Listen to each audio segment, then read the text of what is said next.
1-0 para o Verdão, gol de Felipe Anderson aos 44, quase 45 minutos do primeiro tempo. O Palmeiras embala a terceira vitória consecutiva na temporada, bateu o Ceará em casa, goleou o Universitário pela Copa Libertadores, basicamente decidindo o confronto, e agora derrota o Botafogo fora de casa. Vitória importantíssima para esse Palmeiras, que já faz a sua melhor campanha no primeiro turno em início de Campeonato Brasileiro na sua história. Palmeiras com a pontuação assim muito interessante a essa altura do Campeonato Brasileiro, e já já nós vamos conferir a tabela, mas Fábio Piperno tá aí, vitória importantíssima do Palmeiras contra o Botafogo, jogando no Rio de Janeiro. Piperno. Bom, Pedro Marques, foi a mais importante vitória do Palmeiras em campeonatos brasileiros desde aquele jogo que venceu contra o Botafogo lá em 2023. Como eu dizia antes, o ano passado o Palmeiras não ganhou de nenhum outro time do G5 do campeonato, né? Nos 8 jogos disputados contra Botafogo, Flamengo, Fortaleza e Internacional, o Palmeiras só acumulou 4 pontos, 4 empates. 2 empates contra o Flamengo, 1 empate contra o Internacional e um outro contra o Fortaleza.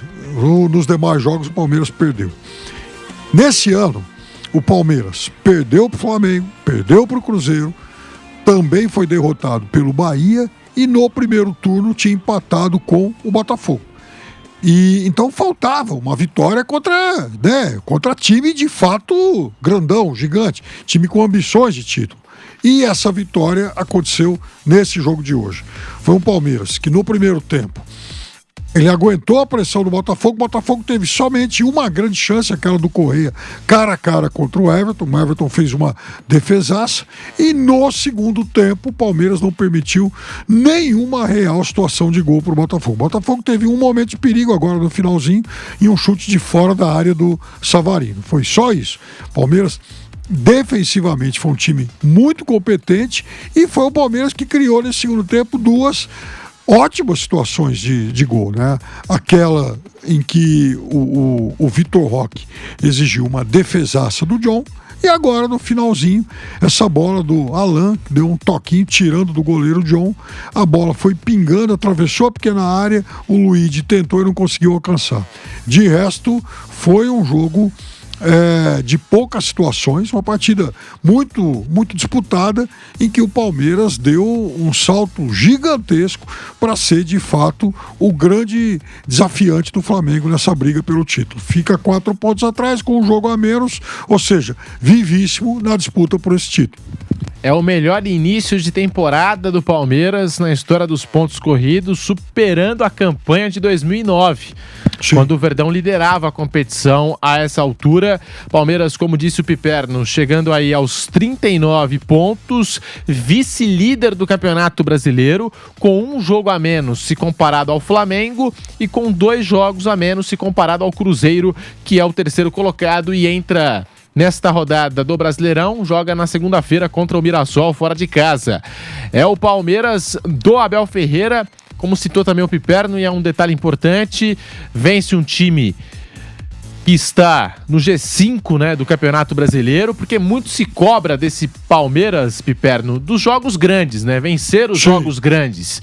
E o Palmeiras até aqui na temporada vinha falhando, né, nos jogos grandes, e você citou algo que já vinha, na verdade, desde o ano passado, esse Palmeiras do Abel Ferreira, e hoje, na casa do Botafogo, conquista esse resultado importantíssimo. Interessante, né? Que depois que o Palmeiras perdeu para o Corinthians, depois que o Palmeiras foi eliminado pelo Corinthians na Copa do Brasil, o Palmeiras passa a ter estabelecer uma sequência de ótimos resultados, especialmente depois que o técnico do Palmeiras se convenceu de que ele pode jogar assim com os 2 centroavantes, até porque são 2 jogadores de características muito diferentes, Vitor Roque e o Flaco Lopes, 2 jogadores que se complementam e 2 jogadores que acabaram construindo resultados fundamentais.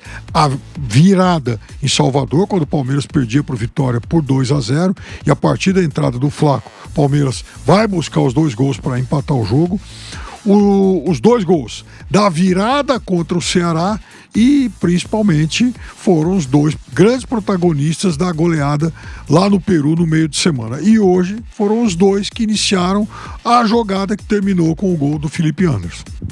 E é isso mesmo, porque o Palmeiras ele perde para o Flamengo e para o Bahia jogando no Palestra Itália, esses 2 jogos na Arena Alviverde, perde para o Cruzeiro em Belo Horizonte e hoje vence o Botafogo, que é o 5º colocado aqui no momento, vence o Botafogo lá no estádio Newton Santos, portanto a primeira vitória aí do Palmeiras, né, depois de muito tempo, em um jogo grande contra adversários do considerado G5 do Brasileirão.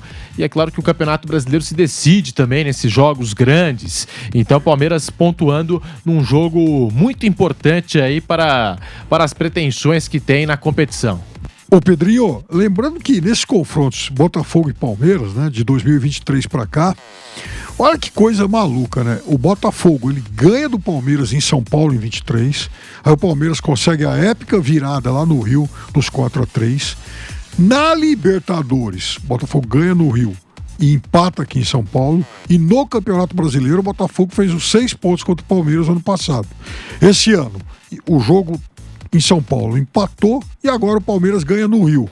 Ou seja, ser mandante nesse clássico Palmeiras e Botafogo tem sido uma gelada para os 2 lados, né?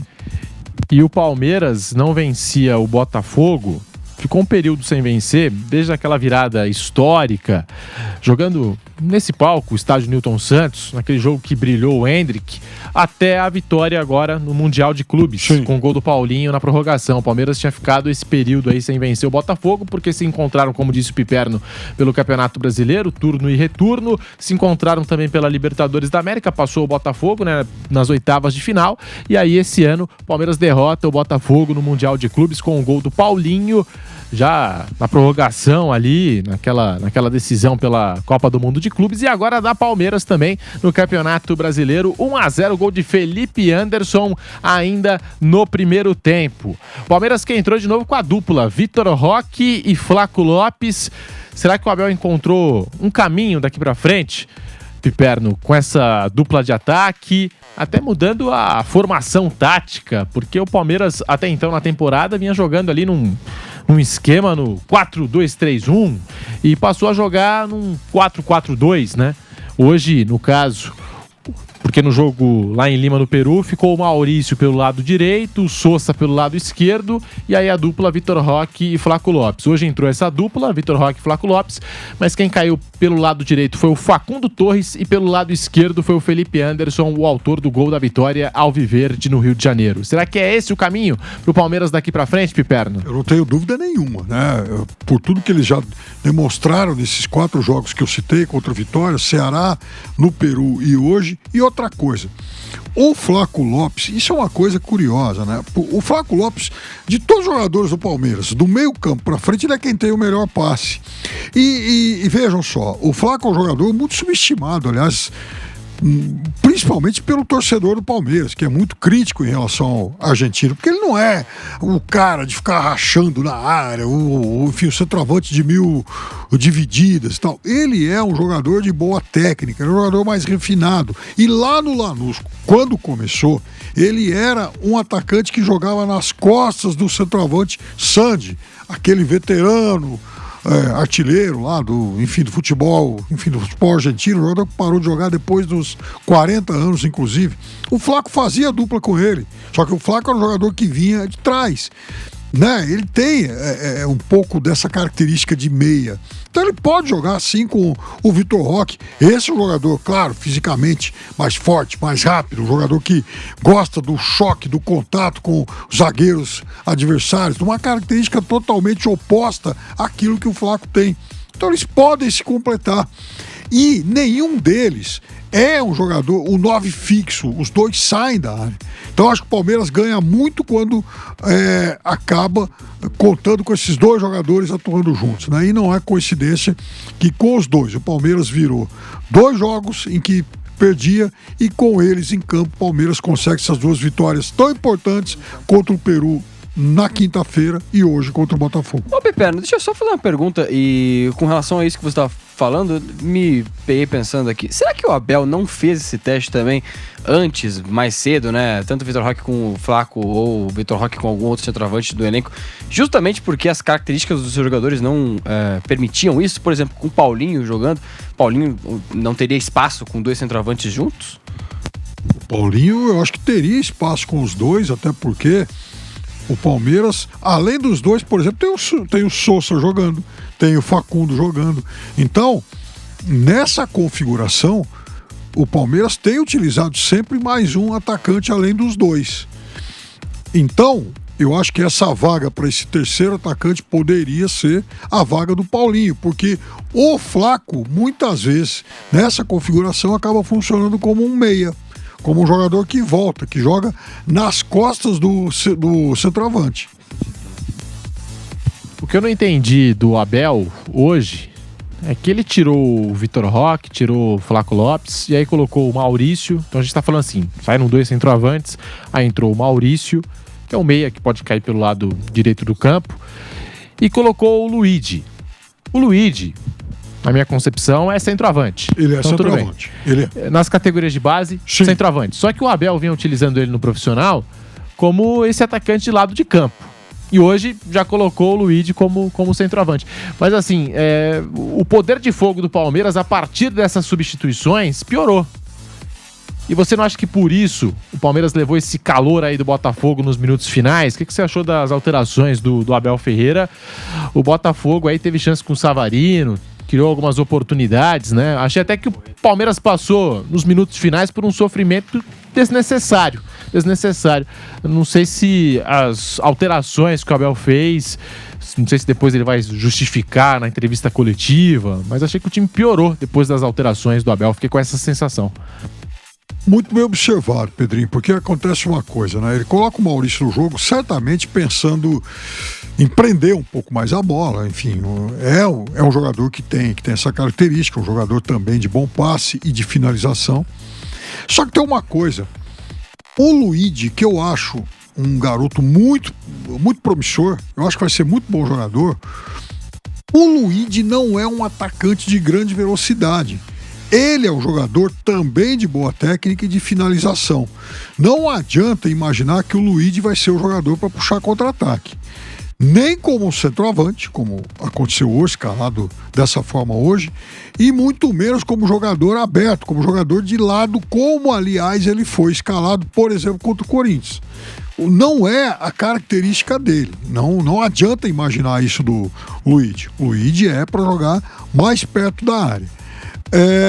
Só que já era um momento em que o Facundo recuava mais para recompor, o Maurício vinha de trás, então o Luigi ficou muitas vezes isolado à frente.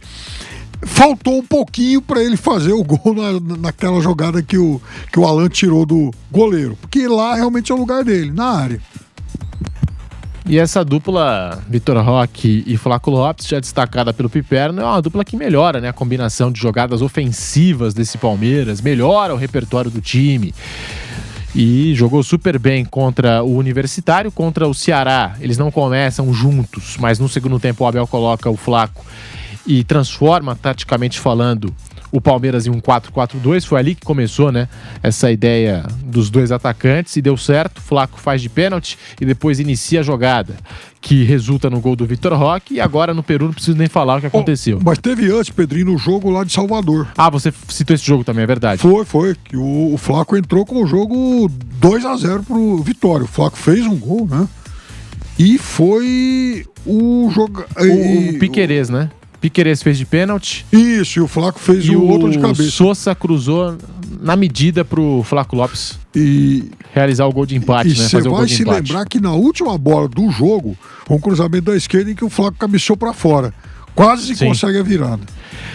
Mas representa uma mudança porque no derby pela Copa do Brasil, segundo e decisivo duelo, o Abel tira no intervalo o Vitor Roque, que até então era o melhor em campo, pelo menos o único palmeirense ali que estava sendo a mesmice. O Abel errou feio nesse jogo. Para colocar o Flaco. Sim. E aí você até fez a pergunta no microfone da Jovem Pan, depois no Canelada, por que não pode jogar Flaco Lopes e Vitor Roque juntos? Por que tem que sempre tirar um para colocar o outro?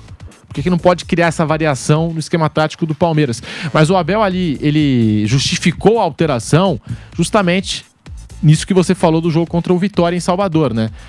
Porque o nosso time se baseia pelo jogo aéreo, então eu decidi colocar o Flaco Lopes no segundo tempo e saquei o Vitor Roque. E aí, eu tô trazendo isso pro debate agora, pra mesa, porque eu fiquei pensando, eu falei, poxa vida, por que o Palmeiras tem que ficar toda hora cruzando bola na área, é bola na área o tempo todo, é chuveirinho, por que não pode criar ali uma combinação, igual essa dupla que o Piperno já vem pedindo há tempos, Vitor Roque e Flaco Lopes? Melhorou até a combinação das jogadas no sentido do Palmeiras trabalhar mais as jogadas no chão, né? Trocando passes, tentando envolver o sistema defensivo adversário. Contra o Universitário, o sistema defensivo do Universitário ficou perdidinho em campo com essa dupla Vitor Roque e Flaco Lopes. Ainda mais quando você não tem esse armador, né? Você perdeu o armador, o Paulinho. O Maurício, eu acho que ele é um meia diferente do Paulinho, por característica. Tem um bom chute de fora da área, mas não é o jogador que arma a equipe. Eu vejo assim, para mim o Maurício não é um jogador que tem essa capacidade de ligar, né, a equipe do Palmeiras, como tem o Paulinho. Para mim são características diferentes. E aí ficava aquela pergunta, né? Por que não cria então uma dupla de ataque para ver se consegue segurar melhor a bola, para ver se não consegue incomodar mais o sistema defensivo adversário, sem ficar nessa mesmice de cruzamento, que era o repertório do Palmeiras até então, em 2025. Ô Pedrinho, como você está propondo quase que um debate filosófico sobre formas de jogar, eu diria que o técnico do Palmeiras sofismou. Quando ele, naquele jogo, depois do jogo contra o Corinthians, ele falou exatamente dessa entrada do Flaco, porque era o Palmeiras que apostava mais na bola aérea. Professor Abel. Então, eu sou muito crítico disso e estou muito à vontade para falar, porque a presença dos dois, né, de um jogando ao lado do outro, mostrou que o Palmeiras vai muito além, né, felizmente, aliás, desse negócio de ficar levantando bola o tempo inteiro. Os dois mostraram que, com eles juntos, o Palmeiras é um time também muito forte com bola no chão. Foram gols marcados, por exemplo, em Lima, através de tabelas. Os dois tocando, né? O Flaco, por exemplo, fez um gol de tabelinha. O Vitor Roque sofre pênalti com tabela. Hoje, por exemplo, o Flaco inicia a jogada pro Tigrinho, que dá o passe pro Felipe Anderson com bola no chão. Então, é assim que tem que ser. É assim que o Palmeiras se torna um time mais forte com os dois. O Palmeiras não perde a bola aérea e ganha a jogada de tabela. Então, é o Palmeiras com um repertório melhor. É isso que o técnico do Palmeiras teimosamente esperou e custou admitir. Eu dei essa volta toda, era pra falar isso, né? Porque até o Flaco Lopes pode jogar como um 10. Já Sim. jogou como 10 nas categorias de base.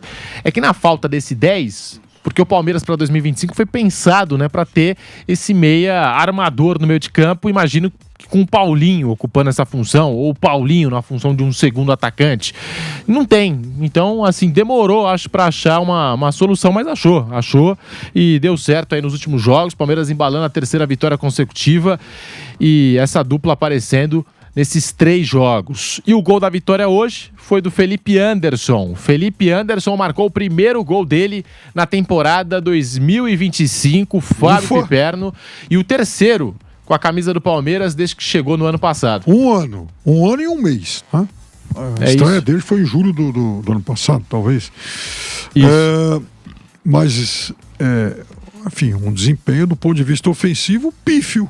Né? Não é porque ele fez o gol hoje, um gol importantíssimo contra um rival grandão, contra, afinal de contas, o campeão da América, o atual campeão brasileiro, e, né, tudo que ele está devendo está quitado. Não, as coisas não são assim. Eu diria que hoje ele teve bons momentos no jogo. No primeiro tempo ele não vinha bem até o momento do gol. E, aliás, foi um belo gol. Ele dá um drible de corpo, carrega bem a bola, finaliza de forma implacável. Enfim, ele fuzilou o goleiro. E no segundo tempo ele teve pelo menos mais umas 2 boas jogadas. Teve uma arrancada pelo lado esquerdo muito boa. Então hoje ele foi um pouco daquele Felipe Anderson que o torcedor do Palmeiras imaginava. Um jogador importante na Lazio, um jogador que inclusive tinha propostas para continuar no futebol italiano. A Juventus queria o Felipe Anderson. E no Palmeiras ele tem sido um jogador amarrado, apático, pouco criativo. Então, veja, talvez hoje ele tenha começado a quitar uma parte dessa imensa dívida que ele tem com o torcedor do Palmeiras. Foi ótimo que aconteceu num jogo tão importante como esse, mas é aquilo. Talvez hoje tenha sido, né, o primeiro passo para ele se tornar de fato o Felipe Anderson que a gente imaginava que ele fosse ser. O Felipe Anderson, ele não é intenso no jogo, né? Aquele jogador que vai ficar correndo o campo inteiro, que é uma característica que, ao que me parece, nesses anos todos do Abel aqui à frente do Palmeiras, é uma característica que agrada o Abel Ferreira, né? Esse jogador que se doa na marcação e sai correndo o campo todo. O Felipe Anderson já não tem essa característica, né? Mas ele tem momentos dentro do jogo que ele encontra um passe, que ele dá um drible e aí desmonta a defesa adversária.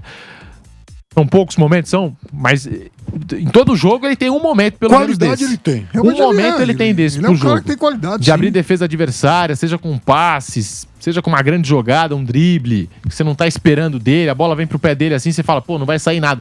Ele dá um passe de primeira, uma jogada assim. Agora, dentro daquilo que se esperava do Felipe Anderson no ano passado, quando chegou do futebol italiano, que o Palmeiras ganha uma disputa com a Juventus de Turim pelo jogador, e quando ele chega também na academia de futebol, e eu participei da entrevista coletiva de apresentação, pessoal perguntando pra ele, Felipe Anderson, e aí, tá voltando pro Brasil, tá focando seleção brasileira?